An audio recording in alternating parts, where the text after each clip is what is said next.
Ang lockout tag-out, napaka-importante niyan. Pati itong mga stickers na nakadikit dito sa electrical room.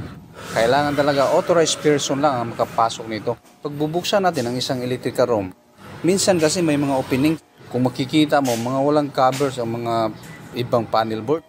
Dito banda, mga live wires na yan na nakaterminate sa mga breakers.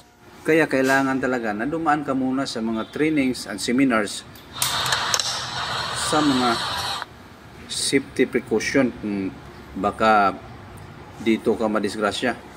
Ang mga basic safety sa construction, pagkatapos mo mag-seminar or training sa lockout tag-out, bibigyan ka ng stickers or ilagay sa yung helmet.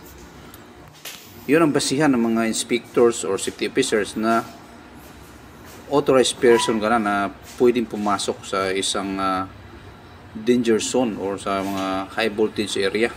Kahit sobra mo pang galing pero wala kang stickers, bawal ka pa rin pumasok.